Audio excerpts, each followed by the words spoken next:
ఇక విద్యార్థులు ఎదుర్కొంటున్న సమస్యలని ప్రకాశం జిల్లా దర్శి నియోజకవర్గ జనసేన పార్టీ నేత వరుకూటి నాగరాజు అధికారుల దృష్టికి తీసుకువెళ్లి నియోజకవర్గ ప్రజల చేత ఔరా అనిపించుకున్నారు.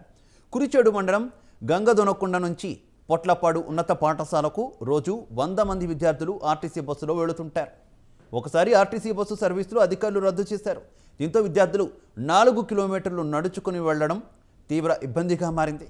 సమస్యను గుర్తించిన జనసేన నేత వరకూటి నాగరాజు ఉన్నతాధికారులతో మాట్లాడారు. విద్యార్థుల కోసం రద్దు చేసిన ఆర్టీసీ బస్సు సర్వీసును మళ్లీ పునరుద్ధరిస్తామని అధికారులు హామీ ఇచ్చారు.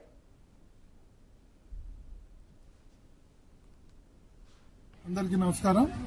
ఈరోజు దర్శి నియోజకవర్గం కుర్చేడు మండలంలోని పొట్లపాడు గ్రామంలో జెడ్పీ హై స్కూల్ నందు ఇదే మండలంలోని గంగదొనకొండ నుంచి పొట్లపాడు జెడ్పీ హై స్కూల్ కి సుమారుగా 125 మంది నుంచి 135 మంది ప్రతిరోజు ఉదయం స్కూల్ కి రావాలంటే చాలా ఇబ్బందికరమైన పరిస్థితి ఉంది.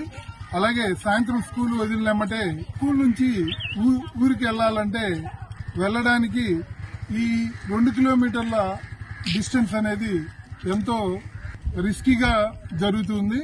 గతంలో ఆర్టీసీ వాళ్ళు స్కూల్ టైమింగ్స్ కి కన్వీనియంట్ గా ఒక బస్సును నడిపేవారు. ఆఫ్టర్ కోవిడ్ తర్వాత ఆ సర్వీస్ అన్నది ఆపేశారని స్కూల్ హెడ్ మాస్టర్ గారు చెప్పడం జరిగింది. సో ఈ విషయంపై జనసేన పార్టీ జిల్లా అధ్యక్షులు షేక్ రియాజ్ గారి ఆదేశానుసారం ఈ రోజు దర్శి నియోజకవర్గం జనసేన పార్టీ తరఫున వచ్చి హెచ్ఎం గారిని కలవడం జరిగింది.